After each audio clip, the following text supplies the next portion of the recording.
welcome back to my YouTube channel. Today is going to be a very close your facts. So today is going to be a very chill, casual video. I woke up, I had my bath, and I was feeling fresh and fly, and the sun decided to grace me. I don't want to bring light, so I'm like, I have to take advantage of everything, my mood, the weather.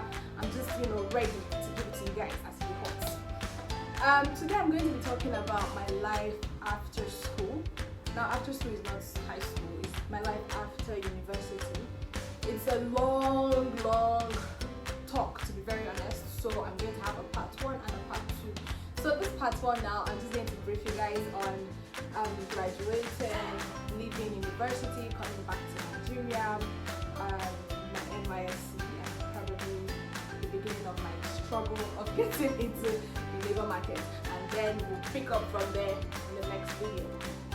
So first off, I graduated about oh my god, today is 23rd. Shit, I'm not posting this video today. But yeah, so let's just say I graduated exactly 2 years ago. I graduated in 2018. For those of you who don't know, I schooled in Debrecen, Hungary. I already introduced that in my first YouTube video, so you check it out. I graduated in 2018, June. And then I came back July. Yes, most of you will be wondering, where did I run back? You understand, when you graduated, that first time you graduated, your blood will be hot. Like, I was like, let me come back to Nigeria, finish my NYSC, and become the next Dora Queen. I'm going to change the world. I'm a public health professional. I'm going to do things. I'm going to help the less privileged. I'm going to help the sick people. I'm going to make sure I share awareness on disease. My blood was hot.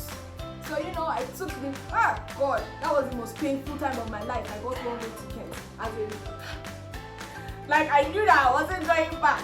Okay, so I graduated in June. I left exactly a week after. So I left in July, first week of July, thereabouts. I got to Nigeria. That first week of coming back home is always late. It's always something to, to anticipate. When you come back, you meet family members that you haven't seen in a year. Oh my God, you even realize that you have new family members. You have new siblings, man. People that did not exist. They would have started existing because, people are reproducing every day. God, Jerry. So that first month is always blissful, like you're eating the Nigerian meals I've not eaten in 1 year and all of that. I tried applying for my NYSC. I don't know if it's still the same now, but back then there were 3 batches, batch A, B, C, and then each batch had 2 streams. So there was batch A, stream 1, stream 2, B, stream 1, stream 2, C, 1 and 2. So I was part of batch B. So I was trying to get into the July stream, which was stream 1. Can you imagine me? Like, I thought I would just fly down to Nigeria as my father is the owner of NYSC. I would just fly down, just straight start my NYSC that same month. Like, I had my life planned out. I didn't know. So obviously now I did not get into the July batch, but guess what, guys? I actually got into the August batch, which was just in stream 2, which was just in August, right? So it was just 1 month. So I'm like, you know what? Why not use this 1 month to get to be with your family after you're going for NYSC, which is another 1 year. So I went into camp in August. God, that was camp. When I was going to camp, I wasn't even scared or anything. I just took it like I was going to have an adventure. This is the time of my life. I'm going to do things I've never done before. I'm going to climb the highest of the mountains. I'm going to do all the tug of war. I'll try to leave some pictures of some things that I did if I still have them. That's it. So I was so excited getting into camp. I got my poop bucket. If you don't know what poop bucket is, you have not been to camp. Poop bucket is one you inside. I got my regular bucket. And then the best part about me going to camp was I went with my friends. So I had my friend Lolia, and then I met this really beautiful person there, also Buki. So we took 2 bunks, so it was just me, no one was above me, and then there was Lolia and there was Buki. So you can imagine, we used to buy our water bags together. I never carried it. Those guys, I always used to make sure, God. Anyway, so camp was fun. Camp was the time to meet people of all levels, high, low, everywhere. You meet them in camp and you will have fun. If you're open-minded, you will enjoy camp. I enjoyed camp to the fullest. After camp, oh God, that was where the struggle began. So obviously I was not based in Abuja, I'm based in Bayelsa. So after camp was a bit confusing for me because I didn't have a place to stay. And then I just Anyways, my friend Aisha, she offered me, she was like, oh, you can stay in my house for about a week, 2, whatever you need. So she offered me her place. I stayed at hers longer than expected. That video is also somewhere in my channel. Yeah, so during that period, in fact, the day we were supposed to leave pass out, they gave us our letters where we're meant to see our PPAs. PPA is primary place of assignment. Yeah, I guess. So my primary place of assignment was somewhere in Garki from camp like this, because I had heard news of, oh, if you don't go immediately after camp, your place might be taken, or you have to go because the spots gets filled up. So from camp like this, I took a taxi straight to the place. I don't even know places, so I located this place in this taxi like this. And then, God, as in it's after NYSC that I realized that I was strong, because I had to accept rejections. The number of places that rejected me, through a lot, I had, the crying, I cried. If it's crying, I cried. Do you guys even want to now know the worst part of this, my post-NYSC struggle? My friend Aisha, she now introduced me to Uber. You did not even introduce me to Taxify, or you know, the ones that you stop them by the drop. You stop them by the road and tell them where you're going to. This guy introduced me to Uber. Uber that is like more expensive. Me that I'm average or below average non-working class person. That's how Uber was chopping my money. Everywhere I'll be going, they'll be rejecting me. My first place I went and they were like, oh, they took people from stream 2, batch A, so they don't have any slots if I can wait till November. And me, I'm like, by November I will already have somewhere else that I don't need them. But I didn't say that to them, obviously. I took them on their offer and I went home. But in my head, I was just like, I don't need these people. Why would I wait till November? But November I'll have a place. I didn't know. So, you know, from there I went to National Malaria Elimination Program. Those are all programs that have to do with public health. So I'm like, I'm a cop, I'm not expecting these people to pay me. So the least they can do is to let me work for them, right? I didn't know. Hey, God. NMEP rejected me like this, hands down. Like, God, tell me where I'd not go to. NCDC. As in, all the dreams that I dreamt. Jesus is Lord. Oh God, I'm thinking back on my struggle and English is failing me. All the dreams that I had of becoming a great person. Or I would do my NYSC, I would serve in NCDC, I would serve in Ministry of Health, I would serve in here, I would serve in here. Went down the drain. Everywhere they just kept rejecting me. And you know, every time I went to these places, I was paying Uber back and forth. And my friend was not staying in town, so staying in Warrenpa. You can imagine how much I was paying per ride. I was paying like 2,000 going, 2,000 coming back. Me that my account balance is back. That's how, you know, after a while, 1 week passed, 2 weeks passed, nothing was working out. I couldn't get an apartment because I wasn't sure where I was going to be working. I don't want to get somewhere, I don't want to be staying somewhere too far from work. So I was stalling on my apartment so I could get my PPA. PPA wasn't working out. It was just a hot mess, to be very honest. So after a week, 2 weeks, 3 weeks, I think after my 3rd week was when I went to, oh my God, if I tell you how my PPA even took me. That day I didn't make up. I prayed, me that's God. I swear to God, if God wants to do me shege, he will just do me, because it's almost as if I remember him when I'm in trouble more than when I'm relaxed, which is not good at all. Anyways, I was in trouble then, man. He was the only one that could help. Man, I prayed, I did make up. I'm like, Jesus will help me, but let me make my face fine, just in case these guys don't know what they need. So I did my makeup. I was looking, you know, smart and beautiful, beauty and the brains. Okay, now I went to Ministry of Health. I think I met director of something. Shai was the one that was meant to take in covers. So when I went, and in fact, I was not posted to Ministry of Health initially. My PPA, my letter, I was posted to the private place that rejected me and told me to come in November, remember? So when I went to Ministry of Health, this guy just showed me the people that were posted there initially that he had rejected all already, because there is no slot, like everywhere is full. I was already heartbroken, man. I wanted to just live like this.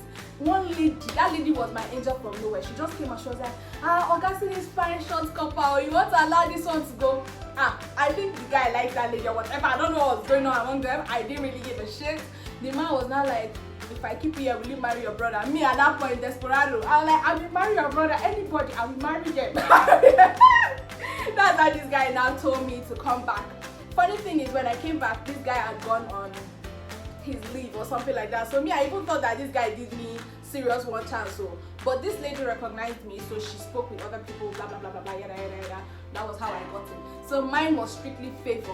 If it's connection, I do not have any connection. Hey God, when I was coming to Abuja, I was like, okay, even if my dad doesn't have connections, maybe my friends, I schooled in Mina, Niger State, so my friends are based in Abuja, Kaduna, their parents might know someone or two. I didn't know. No, I didn't know. All my friends, their parents are almost retiring or they've all retired. I mean, they are thinking of how to push their children forward. No one is thinking about their children's friends. So that whole plan of, okay, connection, boom, nothing. If it was connection, we say, I will still be here today looking for people. So that was it. It was just God. It was just favor. That prayer that I prayed that morning, it really worked. Still, to anybody I'm telling the story, I'm like, listen, it's just favor. Because it's not as if, at that point, you're so desperate that you don't even care. Ministry of Health does not pay you. You don't even care if they're paying you or not. You just want to get somewhere to start working because you have to start within 3 months, right? So my NYSC all through was a struggle. I got to small apartments. It was just a struggle. But guess what? I wasn't even complaining because at least I started working. At least I got in my house and all of that. So let's fly down to Post-NYSC. After NYSC, I did my PPA in July, my passing out ceremony, in July. So after my passing out ceremony, initially I was like, let me go home, let me rest a bit. And then I thought about it too. Like, Nigeria is not bad enough. You're now in Abuja. Abuja, that is like one of the closest places to abroad, is still this bad. You now want to go to Bayelsa. Are you okay? No, wait. God. Did I need someone to knock my break to wake me up? So immediately after my PPA, I gave myself 1 week and then I started looking for jobs. And at that point, I kind of knew that it was going to be impossible getting a government job, so I focused on private jobs. So I submitted my CV to some private hospitals, because I just felt like, well, private hospitals, they're always taking people low, even if they will not know what public health person should do in hospitals. I'm not a nurse or a lab scientist, even if it's customer service, let me just do something. Seeing as the alarming will not be entry, let something else be entry. That was just the mindset I had. So I started I started my application process, submitting my CV to different places, and lo and behold, another way God favored me again. So one of the days I went to submit my CV to the last place I worked, someone saw me. In fact, when I went to submit my CV, they had already told me that, listen, we don't take hard copies, submit it via email. And I submitted via email like 20 times, nobody contacted me. So, and at that point, the Uber life had ended. So I started taking along. When I mean along, I don't mean drop, I mean no, stop me. 4 of us at the back, we are squeezing each other, we are breathing each other's oxygen. Yes, I started taking along. So you're taking along when you don't know where you're going to. It's just horrible because where I stopped, the trekking that I did to get to that hospital that day I trekked. You see this Abuja, forget Abuja now packaging. There is even nothing anybody wants to tell me. Because you see this hustle I faced, I feel like most people of my age have faced it. But then you will now see everybody looking as if, using iPhones, using driving cars, and you just think that these people have it all figured out. Now packaging, take that one from me. I've been there, done that. So yeah, that was how I got that job. That job was like reducing me from, you see all my hopes and aspirations. It's like I just flushed it to the toilet. I started doing something that, I'll be welcoming patients, I'm directing them. That after all the school, they send you abroad to go and study. This is what you are coming to. I mean, this is something you do while you're in school as a student job, not what you do after you graduate. And there is even, as at that point, there was even nothing looking as if the future could be brighter. So I was even like, I was competent. I was okay with the job I had. Please, English is not my first language. Sorry, guys. So yeah, so I'm going to stop this video here because it's already getting a bit too long. Listen, labor market in Nigeria is horrible. Everything is connection. If you like, graduated with first class. I graduated with a 2-1, a very high 2-1. Like this is 0.1. I mean, what that missed me from first class. Nobody is even going to look at your degree. Nobody will look at it. If you have the connection, you're in. If you don't have the connection, you're out. It is that simple in Nigeria. That does not mean you should go and fail, but I'm just trying to tell you that if you have the opportunity to stay wherever you are, whatever job it is you're doing there, do it there, because you come back to Nigeria with all these big dreams and you will see yourself doing the same job you would have been doing there as a student, and they would have been paying you more over there than they're paying you here. Anyway, so this is going to be the end of my part 1, guys. My part 2 is going to be about my struggle in the labor market, how I ended up here doing my YouTube videos and everything. Stay tuned. You guys, if you haven't liked and subscribed, please like and subscribe, comment, share, do whatever you want to do with the video, guys. It's yours. It's out there for you. Thank you. Roll up. Then I love you.